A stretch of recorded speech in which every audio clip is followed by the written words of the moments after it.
कितना कष्ट।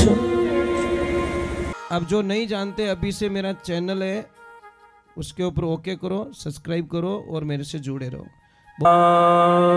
की उमापति महादेव की, भागवत महापुराण की, गौ मात की, पधारे हुए सभी भक्तों की, सभी कार्यकर्ताओं की, आयोजक कर्ताओं की राधे राधे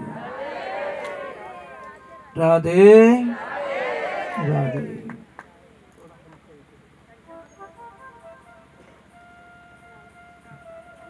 कल हमने भागवत जी को विश्राम दिया था।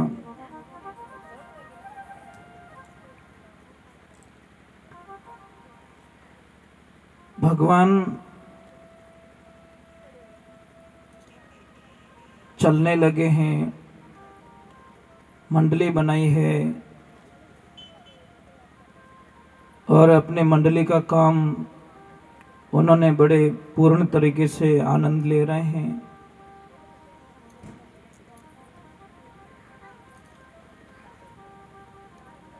भगवान ने पूतना का वध किया, भगवान ने षटकासुर का वध किया,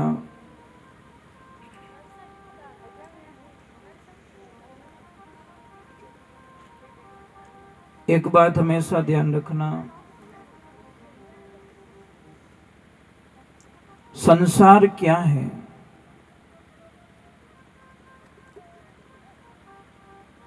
संसार के हमेशा दो शब्द रहते हैं, मतलब प्लस और माइनस।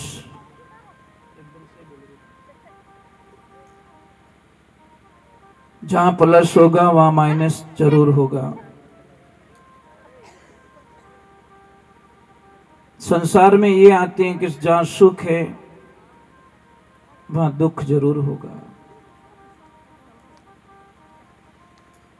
क्योंकि एक पॉइंट से गाड़ी चल नहीं सकती ना।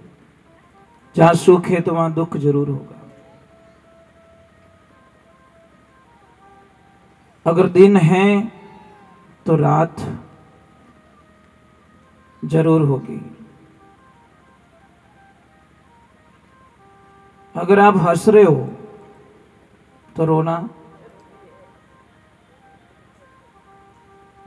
कभी भी अपन मारवाड़ी में देख जो,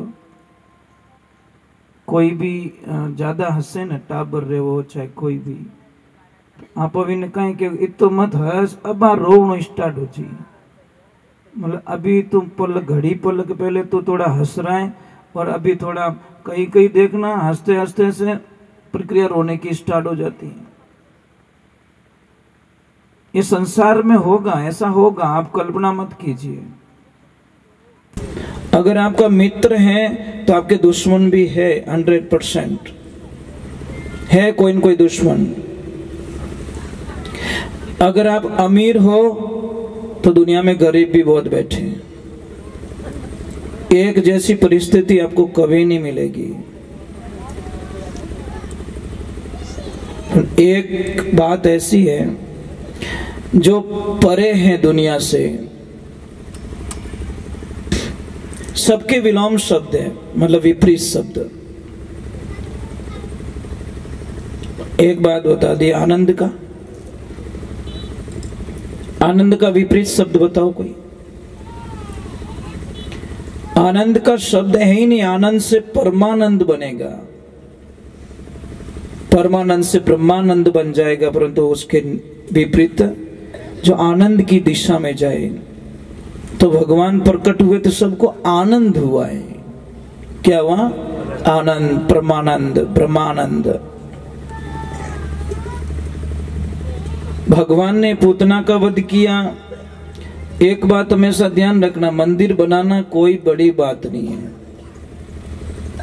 2 करोड़ 5 करोड़ 7 करोड़ लगा पे कि लोग मंदिर बना देते हैं, पर अंदर पूजा कर रहे हो कि नहीं कर रहे हो वो बहुत बड़ी बात है। और हमने कई जगह देखा मंदिर की प्रतिष्ठा नहीं होती, नहीं, उससे पहले लोग क्या करते हैं, वो ऑटोमेटिक घंटी है, बाजा है, उसका ऑर्डर दे देते हैं।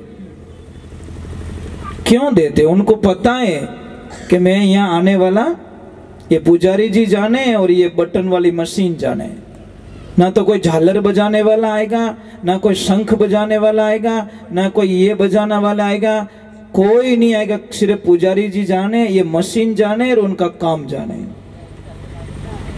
मंदिर कितने का बनाया? 5 करोड़ का। पूजा करने के लिए पुजारी जी और वो मशीन। मैं एक छोटी सी प्रार्थना कर रहा हूं, जैसे आपके कोई बुजुर्ग माता पिता हैं और बुजुर्ग माता पिता अगर घर में है, उनको कुछ नहीं चाहिए, धन नहीं, दौलत नहीं, गाड़ी नहीं, बंगला नहीं, कुछ नहीं चाहिए, सिर्फ आते भी बोल दो पापा मम्मी आप ठीक हो ना, मैं जा रहा हूं काम पे, और जाते भी बोल दो, वापस आ रहे हो तो भी बोल दो पापा आप ठीक हो ना, मैं वापस आ गया हूं। बस ये 2 चीज अगर उनको मिल जाए तो वो बोलेंगे मैं दुनिया में सबसे सुखी व्यक्ति हूं, कि आते भी मेरे बच्चे मुझे याद करते हैं और जाते भी याद करते हैं। बस जैसे आप अपने बच्चों का इंतजार करते हो, तो क्या वो याद नहीं करता कि मारो बेटो 5 करोड़ बंगला तो बनाने दे गयो, पर पाछो आयु को नहीं, बंगला में कहीं करूं मैं। बस एक वॉचमैन खड़ा कर दिया बाहर, तुम जानो बंगले में घुट घुट के मरो। और मैंने आज कई लोगों को देखा है कि बहुत बड़ी बिल्डिंग बनाई हुई है, पर जो आनंद आप कट्ठी जाओ, जो आनंद प्रकृति में होता है, रोकड़ारी छाया में रेवे, ये तो आनंद दुनिया में कट्ठे मिली को नहीं।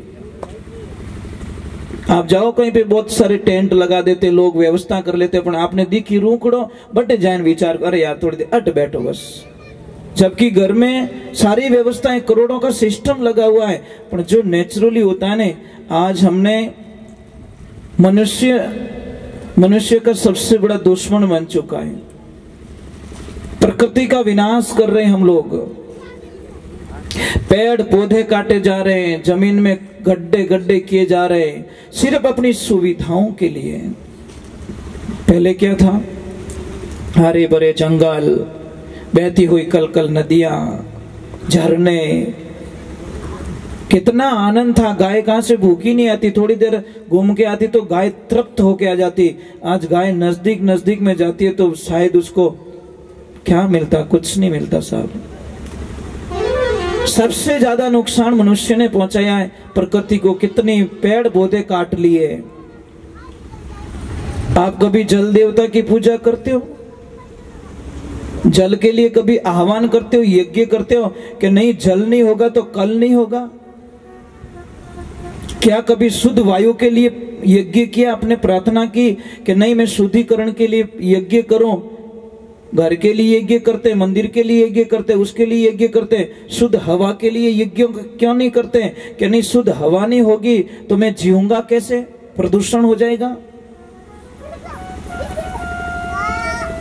ये सारी चीजें हमको समझनी पड़ेगी।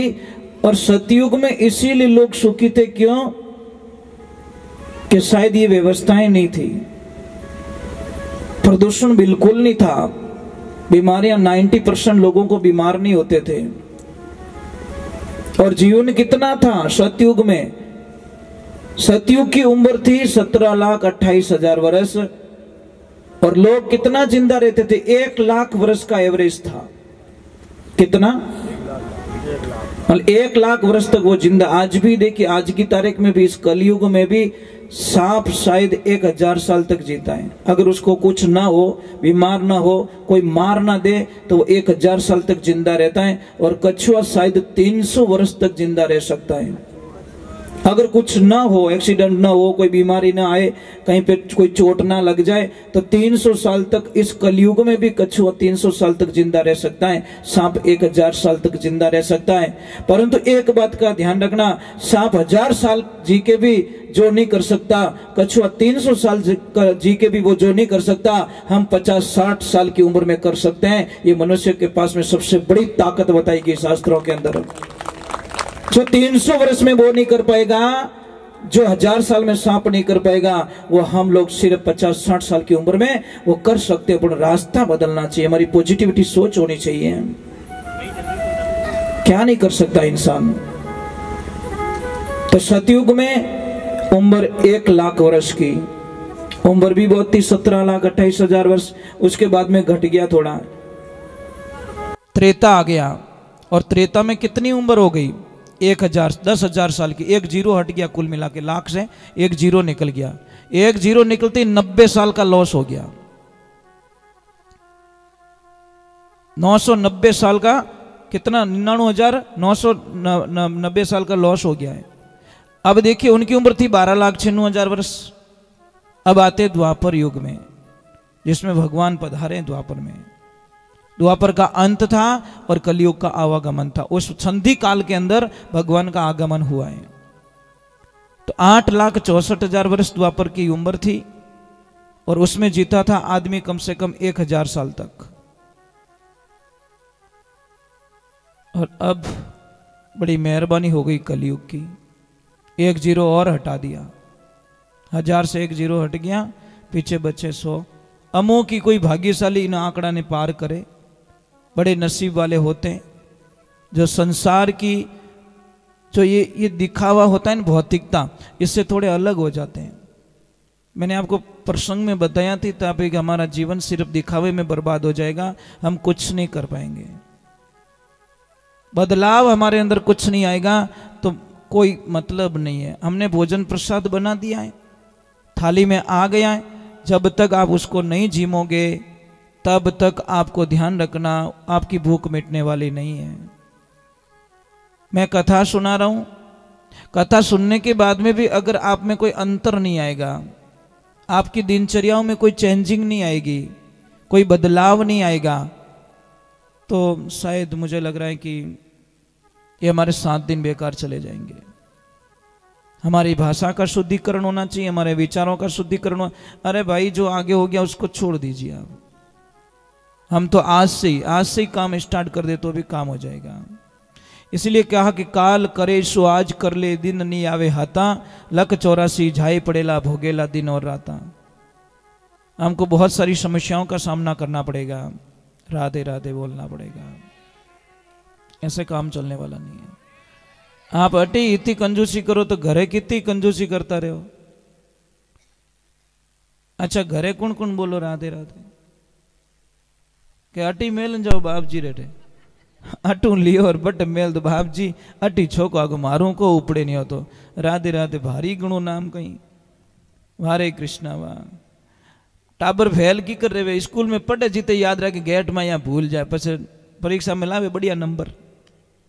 वही हिसाब है महाराज, अपनी जिंदगी रो वही हिसाब है कि आप याद है तो आबाद है और भूल गया तो बर्बाद है। बस ये सूत्र याद रखो, याद है तो आनंद ही आनंद और भूल गए तो बर्बाद हो जाएंगे। करोगे वाह, बढ़िया बढ़िया, कभी लड़ाई तो नहीं करोगे वाह भाई। इस जबान को झगड़ा करने के लिए तो नहीं दिया, इन काम में अच्छो बोलनो, मीठो बोलनो, बढ़िया बोलनो। जबान और दांत के बीच में थोड़ा कुछ कहा सुनी हो गई। जबान ने दांतों से कहा कि भाई तुम 3200 मेरी लाज रखना, तो दांतों ने बोला हम कैसे लाज रखें कि मैं जब मैं बोलूं बाहर निकलूं और आप ऐसे हो गए, जॉइंट हो गए, तो मैं आधी आधी अंदर रह जाऊंगी, काट दोगे मुझे। दांतों ने हंस के जवाब दिया कि भाई थारी लाज तो मैं रोज ही रखा, पर मारी लाज तू राखजे। कि कैसे कि लपड़ लपड़ करे तू, गालियां बोले तू, खराब बोले तू, और बोल ऑफिस में बैठ जान कि गुस्सा मुक्को ठोके 3200 नहीं बाहर कटा दे। ये जबान जन्म से होती है, दांत बाद में आते हैं। जन्म से लगाकर एंड तक जबान साथ में रहती क्योंकि लचीली है। और दांत शायद मन लागे अंतिम स्टेशन माते पाचे आपकी रवानगी कर ले। आवी 2-3 शायद 12 महीना 2 साल में आना स्टार्ट होते हैं और शायद अंतिम स्टेशन पे जब जाते हैं वापस आया ज्यों पाछा कर दे भगवान, दांत पाछा ले लेके बस ये तेरे पास थे ही नहीं, आया तब नहीं था, अब जा रहा है तो ये भी तेरे पास रहने वाला नहीं है। तो जिंदगी में ध्यान रखें, हमको अच्छा रहना, बढ़िया बोलना, मीठा बोलना है। राधे राधे। थोड़ा जोर से भाई, 2 दिन तो परेशान और करूंगा। पछताने कोई आइन घरे नहीं कहे कि भाई राधे राधे बोलो नहीं, दाता राधे राधे बोलो नहीं। पर एक बात का ध्यान रखना, हम चले जाएंगे, मैंने पहले ही बोल दिया कि हमारे शब्द यहीं रहेंगे, इनको ले जाने वाले नहीं है। जब कभी भी यहाँ से निकलो तो यहाँ तो बोल देना कि यहाँ पे कोई आया था, कोई पागल राधे राधे बोलाने वाला, परेशान करता था। हर 5 मिनट बाद में बोलता था राधे राधे बोलो, हर 5 मिनट रोती फिर राधे राधे। क्या करे, रह भी नहीं सकते न उसके बिना, श्वास के बिना नहीं रह सकते। तो भगवान को बहुत सारी समस्या बालपण में आती है। आप क्या सोचते हो कि आप में ही समस्या है? अरे जब हम भगवान के कथन पढ़ेंगे ना, तो आपकी समस्या तो 1% उनके सामने नहीं लगेगी। कितनी मुसीबत में उन्होंने जीवन जिया, जन्मते ही उनको अपने माँ बाप का साथ छोड़ना पड़ा। इन्नु मोटो दुर्भाग्य कहीं वे सके महाराज। एक तरफ हम भागवत सुनते हैं, फिर हमारे दुख का रोना रोते हैं, तो बहुत बड़ा कष्ट होता है महाराज। जन्मते ही मेरे प्रभु को शायद दूध तक नहीं मिला, और उसी टाइम में मेरे प्रभु को अपने माता पिता को छोड़ के दूसरी जगह जाना पड़ा। ये तो दुख तो आपा में नहीं पड़ियो, इतना कष्ट तो नहीं पड़ा हमारे में। फिर किस बात का रोना? और बटी कटे शांति भाई, वहां पे भी कहां शांति है? रास्ते में भी बड़ी मुश्किल से रास्ता मिलता है, अंधेरी रात होती है, फिर जाते भगवान, वहां पे भी कहां शांति है? पूतना चली जाती है मारने के लिए, सटकासुर चला जाता मारने के लिए। कितने कितने राक्षसों को बालपने में भगवान ने भेज दिया मारने के लिए। आप सोचते हो भगवान का जीवन बहुत अच्छा रहा होगा? भगवान श्री राम के जीवन को देख लो, कितना कष्ट। पिताजी को ये भी नहीं बोल पाए कि पिताजी मुझे वनवास क्यों दे रहे हो। कुछ नहीं बोला, सिर्फ इतना बोला ये मेरे पिताश्री का वचन है, बस निकल गए वन को। हरे कृष्ण। वहां भगवान ने अपने जीवन को जी के बताया, हमारे को खाली पाखर फॉर्मलिटीज करके नहीं बताई, जीवन जी के बताया। देखो मैं अंश अवतार होते हुए भी, भगवान का अंश होते हुए भी, मेरे में भी। इसीलिए किसी ने लिखा, समय का खेल निराला भाई, समय का खेल निराला, समय के आगे झुकना पड़े, चाहे कितना बड़ा बलवाना, झुकना पड़ेगा। कभी फीलिंग मत करो, दुख आए तो भी प्रभु का प्रसाद। और भगवान को एक देखा, कृष्ण को आप देखते होंगे, कृष्ण लीला देखते होंगे या कुछ भी टीवी पे, आप हमेशा देखिए वो मुस्कुराते रहते हैं। बस सबसे उनका मेन पॉइंट्स देखिए, इतनी मुसीबत फिर भी मुस्कुरा रहे हैं। मीरा भाई तो यहां तक लिख दिया, हरि सोहनी सूरते मोहनी मूर्णते गुगर वर्णा केस। वाह भगवान, क्या लीलाएं तेरी, बस तेरे बिना नहीं रह सकती। सोहनी सूरत मोहनी मूरत गुगर वर्णा केश। के भाई मीरा गिरधर नागर, तू मिलियो कर नटवर रो वेश। घड़ी नी आवड़े रेश, मारा कृष्ण कन्हैया तू जाई वस्यो प्रदेश। मारे भगवान वाह। तो महाराज वहां से समस्याएं थोड़ी ज्यादा हो जाती है, तो कई बार क्या करते लोग, थोड़ा जगह चेंज कर देते हैं कि चलो यार यहाँ रोज रोज की परेशानी है, ये मेरे से मानता नहीं है, ये मुझे परेशान करता है, छोड़ो राड करता बाढ़ बढ़िया, थोड़ी जगह चेंज कर लेते हैं। तो देखिए कोई पति पत्नी बड़े आराम से रह रहे हैं, माँ घर पे रह रही है। रविवार का दिन था, माँ को बोला कि माँ आज हम थोड़ा हमारे दोस्तों के साथ में एंजॉयमेंट करने के लिए जा रहे हैं, एक काम करना, तो थोड़ा भोजन प्रसाद बना के खुद ही जिम लेना। माँ बोली बेटा मुझे गैस का चूल्हा चालू करना भी नहीं आता, मैं कैसे रोटी बनाऊंगी, कैसे करूंगी। तो उनकी जो बेटे की बहू थी वो बोली माँ देखो माँ ऐसे परेशान मत करो, एक काम करना, सामने मंदिर है ना, वहां भंडारा चालू है, उस भंडारे पे जाके जिम लेना, वहां पे जिम लेना। जब हम वापस आ गए तो माँ क्या बोली, देखो कितनी भोली होती माँ। माँ बोली कि बेटा तुम जो दोस्तों के साथ में एंजॉय करने के लिए जा रहे हो ना, एक काम कर जो, आधा किलो मारी लेता आओ जो। तो उनको क्या, उन्होंने सोचा कोई फल फ्रूट है या कोई खाना होगा, उनको क्या मतलब मौज मस्ती करने के लिए जा रहे हैं। ये सारी बातें मतलब वो उनका जो पोता था ना वो सुन रहा बड़े ध्यान से।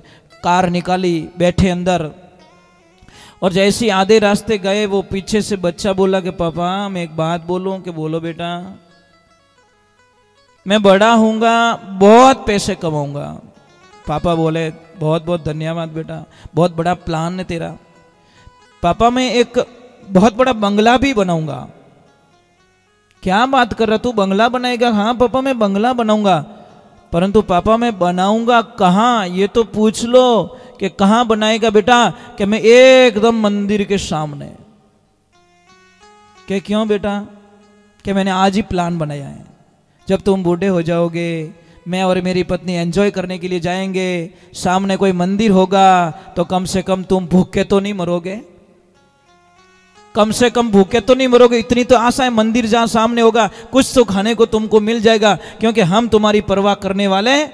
वो तो गाड़ी बटूंच पाची फेरी के तो एडवांस में प्लान बना रही है। वो वापस आए, दोनों पति पत्नी माँ के चरणों में गिर पड़े। माँ आज के बाद दोस्त की दुनिया छोड़ सकते हैं, पर तेरे चरणों को छोड़कर हम कहीं नहीं जाएंगे। घर में देवी बैठी, वो दुखी, और हम किसी के साथ में मजाक कर रहे हैं, ये संभव नहीं हो सकता। तो भगवान की लीला हुई। थोड़ा सा मतलब नंद बाबा को अटपटा लगने लग गया कि नहीं अभी ये जगह छोड़ देनी चाहिए, और छोड़नी भी जरूरी है। इसके बीच का एक कथन आता है कि भगवान थोड़े बड़े हो जाते, थोड़ी जिद करने लग जाते हैं। माँ मैं गाय चराऊंगा, माँ मैं गाय चराऊंगा, माँ मैं गाय चराऊंगा। मैया मना कर देती, बेटा भी तू छोटा है, बलराम जी जा रहे हैं, तो भी बहुत सारी जिद कर लेते हैं। तो भगवान को माँ कहती है कोई बात नहीं बेटा, कोई अच्छा दिन आने दे, उस दिन आपको गाय के लिए हम तैयार करेंगे। और जब गोपाष्टमी आई, उस दिन भगवान प्रथम बार गाय चराने के लिए, बछड़े चराने के लिए जाते हैं। वो दिन था गोपाष्टमी का, हम मनाते हैं ना, गोपाष्टमी बहुत सारी जगह मनाते हैं, गाय माता को लापसी भी जिमाते, वो भी करते हैं। तो गोपाष्टमी के दिन भगवान को गाय चराने के लिए निकाला जाता है, उनसे हाथ से तिलक करवाया जाता है। और भगवान की कृपा देखिए, आप ईश्वर की कृपा देखिए। अब वहां पे लीला कुछ और हो जाती है। जब बछड़ों को चराने के, थोड़ी कम आवाज रखो, कम आवाज, थोड़ी कम आवाज रखिए। तो देखिए भगवान की लीला देखिए। वहां पे गए, भगवान ने एक दिन सारे मित्रों को बोला कि देखो भाई ऐसे काम चलने वाला नहीं है, आप एक काम कीजिए, कल हम एक कुछ पर्सनल प्रसाद का विवरण करते हैं, हमारी सबकी प्रसाद, सब अपने अपने घर से प्रसाद लाओगे और मैं सबके घर का खाऊंगा। महाराज भगवान की लीला देखिए। अब सारों ने तो हाँ बोल दिया। एक मित्र था बहुत गरीब बेचारा, खाने के लिए कुछ भी नहीं। उसने बोला कृष्ण मेरे घर पे कुछ भी नहीं है, तो कुछ भी लेके आ, परंतु लेके आओ। महाराज वो गया बेचारा, माँ के पास में जाके बोला माँ, वो कभी नहीं मांगता किसी से, वो हमेशा लाता है, सबको खिला देता है, लाता है, सबको खिला देता है। पर आज उसने अपने दिल की बात बोली है कि मुझे खाना है तो कुछ दो माँ। माँ ने बोला बेटा एक दाना नहीं है घर पे, मैं क्या खिलाऊं। इधर देखा तो कल परसों की छाछ पड़ी थी छोटे से कुल्हड़ में। बोला बेटा ये ले जा। अब वो लेके तो आ जाता, अपने मन में घृणा हो जाती है, मैं उसको कैसे खिलाऊंगा। नहीं ले जाऊंगा तो भी डांटेगा, खिलाऊंगा तो 2-3 दिन पहले की एकदम खट्टी छाछ है, मैं कैसे खिलाऊं उसको। भगवान की लीला होती है। वो एक पेड़ के पीछे आके खड़ा हो जाता है और बोला वो सबका खा लेगा तो पेट भर लेगा, मेरे को परेशान नहीं करेगा। पर भगवान को तो उसका खाना था। बोले बोले रुको रुको मैं ढूंढ के लाता हूं। जैसे ही वो गया तो देखा कृष्ण आ रहे हैं, वो कुछ न कुछ खा लेगा। तो उन्होंने आव देखा ना ताव देखा, अपने मुंह में छाछ को उड़ेल दी। अब उड़ेल दी तो पूरी पी नहीं पे, तो मुंह भुला के खड़ा हो गया। अब वो बोल पा नहीं, अरे लाया नहीं, वो कुछ नहीं, वो इशारा कर रहा है ऐसा वैसा। भगवान बोले पक्की चोरी की है तूने। भगवान ने कुछ नहीं देखा, ऐसे दोनों हाथ करके ऐसे लगाया ना जोर से, क्योंकि मुंह तो पैक था, जोर से लगा कि लॉक खुल गया। और जैसे ही लॉक खुला तो वो छाछ कहां गई? भगवान के मुंह पे। और जैसे ही भगवान के मुंह पे गई, बोले वाह वाह वाह वाह, क्या आनंद आया, क्या प्रसाद लेके घूम रहा है, चोरी चोरी अकेले खा रहा है। ये सारा दृश्य देख दिया ब्रह्मा जी ने। और ब्रह्मा जी को घृणा हो गई कि ये भगवान नहीं हो सकता, ये भगवान हो ही नहीं सकता। मैंने तो भगवान के दर्शन अलग रूप में किए थे, लगता तो वैसा ही है, पर ये नहीं हो सकता, ये भगवान नहीं है। क्योंकि जब जन्म हुआ था मैं गया था, अवतार हुए थे मैं गया था, मथुरा गया था, मैंने भी फूल बरसाए थे, दर्शन किए थे, परंतु मुझे शंका हो रही है ये भगवान हो ही नहीं सकते, ये मेरे नारायण नहीं हो सकते। ब्रह्मा जी को शंका हो गई। तो अब देखो ग्वाल बाल सब गायें चरा रहे हैं, कोई क्या कर रहा है, कोई क्या कर रहा है। वहीं पे एक कथन आ रहा है, देखिए तो थोड़ा गुणगान कर देते हैं।